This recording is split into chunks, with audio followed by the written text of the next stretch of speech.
Kenangan tanam padi dulu tuh sungguh senang karena bisa keluar dari daerah kita, bisa punya sawah begitu. Apalagi itu yang kita harapkan tuh, melihat padi kita hijau, tuh bisa panen. Sebelum tanahnya perusahaan datang ke sini, memang sering banjir, sering air.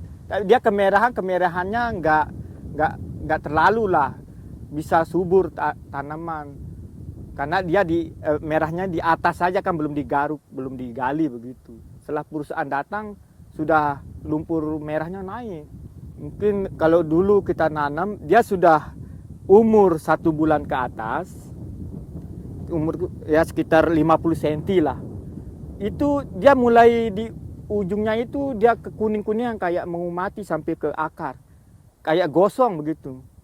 Nah, tapi kalau kita bedakan yang di lumpur yang kehitaman dia lebih subur. Nah itu yang saya heran, kalau ketemu dengan tanah yang merah ini dia mati sampai ke akar. Manusia kan butuh air, atau kalau tanpa air kan manusia dia mau hidup. Jadi kalau sehari itu kan yang paling dibawa kalau untuk masak lagi berarti 3 galon.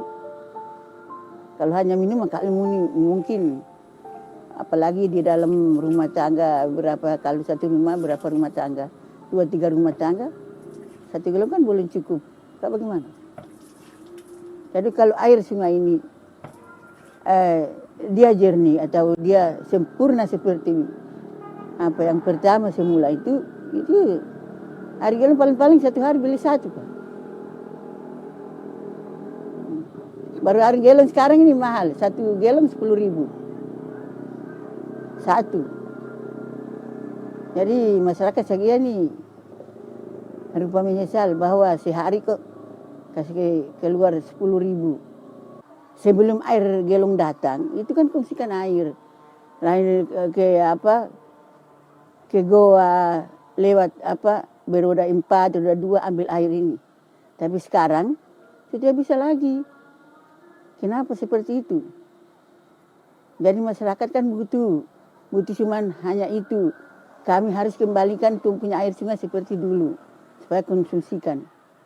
Kalau ada uang kan bisa beli air. Tapi kalau air sungai ini kan tidak. Bebas konsumsikan. Cuci, bisa cuci makanan. Yang bisa konsumsikan itu. Karena masih kecil sampai sekarang ini. Cuma baru beberapa tahun, baru mungkin 1 tahun kemarin. Bebas ini mandi, kecil besar. Tapi sekarang sedikit, baru hujan sedikit, air sudah keruh.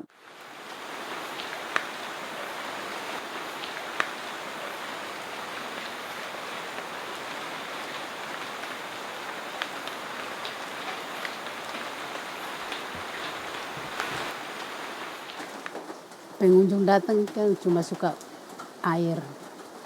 Air kan bagus, jadi dia suka masuk di dalam gua, mau senang mandi-mandi. 1 hari kadang sampai 100 orang, bahkan 1.000 kalau ramai. Kalau air bagus toh. Jadi pendapatan juga bagus. Tapi sekarang ini kurang karena air. Kalau air begini kurang pengunjung. Kalau air bagus itu banyak.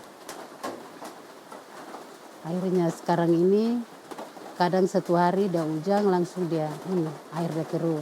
Bahkan sudah 3 bulan nih tara sampai 2-3 juta setarada karena Sebelum itu tuh kadang sampai 10 juta.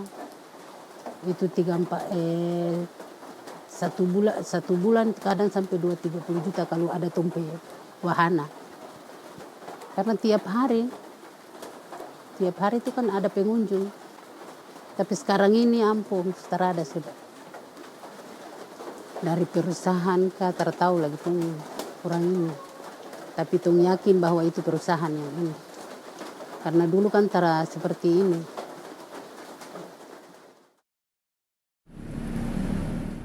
Ya, untuk saat ini kami di Teluk Weda, terlebih khususnya di Kecamatan Weda Utara dan Kecamatan Weda Tengah, mungkin saat ini kami dihadapkan salah satu industri besar yang statusnya salah satu proyek strategis nasional yang mungkin kita ketahui secara bersama, salah satu industri dalam hal ini PT Indonesia Weda Bay Industrial Park atau yang kita kenal IWIP, dan PT Weda Bay Nikel yang menambang di Pulau Halmahera, terlebih khususnya di Kabupaten Halmahera Tengah, dan saat ini kami lagi berhadapan-hadapan dengan mereka. Dan untuk saat ini juga kami dari warga Sagea, terlebih khususnya di Kecamatan Weda Utara, saat ini kami lagi berjuang soal menolak terkait dengan beberapa izin usaha yang ada di Desa Sagea dan di Sakia.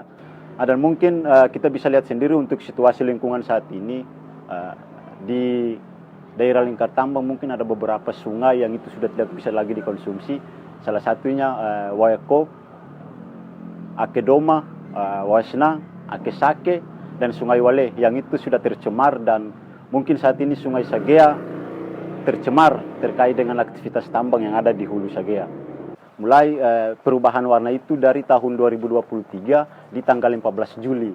Nah, itu sudah ada perubahan warna, dan kecurigaan kami ternyata dari pencemaran Sungai Sagea itu ada campuran sedimentasi yang itu kecurigaan kami ada eksplorasi mining di hulu Sagea.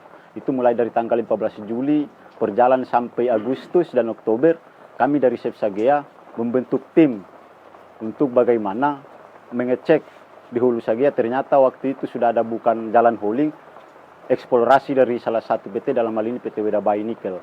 Nah, kami sempat melakukan protes kepada pihak perusahaan, dalam hal ini PT Weda Bay Nikel, tapi tidak ada respon sama sekali.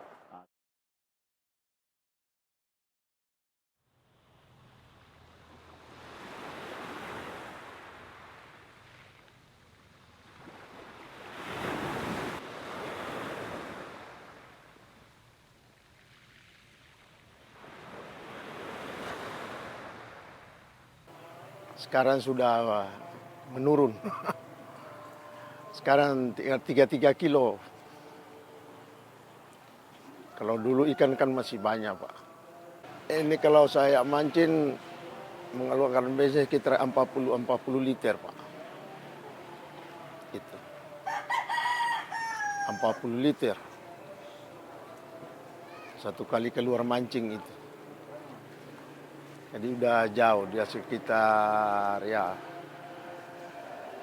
5-60 kilo itu, Pak, jauhnya.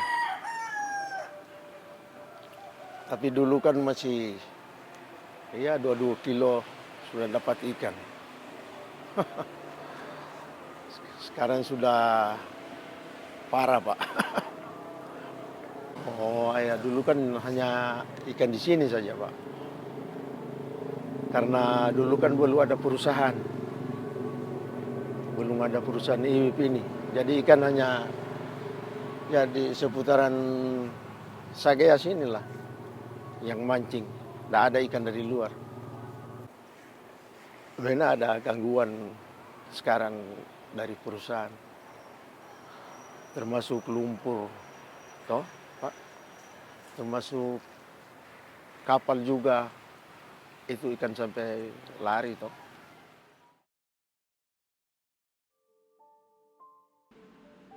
Jadi Teluk Weda ini 2 tahun terakhir ini kan yang mengalami aktivitas pertambangan yang cukup tinggi nih. Nah, dari tingginya aktivitas penambangan ini itu menimbulkan dampak yang begitu besar terhadap ekosistem di sekitarnya. khususnya untuk di daerah pesisir ini, di mana biota yang ada di laut ini dengan aktivitas reklamasi yang terus masif berlangsung sampai sekarang ini, itu menimbulkan kerusakan jaringan yang ada di ikan. Nah, kami mencoba mendeteksi itu. Kami melihat di air ini sebagai media atau sebagai habitat hidup ikan. Nah, ternyata di kalarutan di air itu sudah mengandung nikel yang cukup tinggi, logam berat yang cukup tinggi, dan yang paling fatal yang kami dapatkan itu adalah merkurinya sudah di ambang batas. Ini yang menjadi kekhawatiran kami ini, bahan-bahan ini, khususnya untuk merkuri ini. Kenapa? Ini sudah di air. Nah, kami mencoba menghubungkan dengan di ikan. Kalau kalarutan logam ini tinggi, maka kami berhipotesis itu, hipotesa kami itu bahwa itu akan terjadi di ikan. Makanya kami coba mencek di ikan. Apakah ikan kondisi ikan yang terpapar ini itu kondisinya aman atau baik-baik saja ini. Jenis habitat ikan ini yang kami coba teliti, dan tiga-tiganya ini justru semuanya sudah mengalami akumulasi. Ya, kami dari warga Sagea meminta kepada pemerintah untuk bagaimana mengevaluasi beberapa izin yang ada di daerah Sagea, karena bagi kami ketika 3 perusahaan ini bereksplorasi itu dapat mengancam ruang hidup dan dapat menghilangkan keanekaragaman hayati yang ada di wilayah Sagea.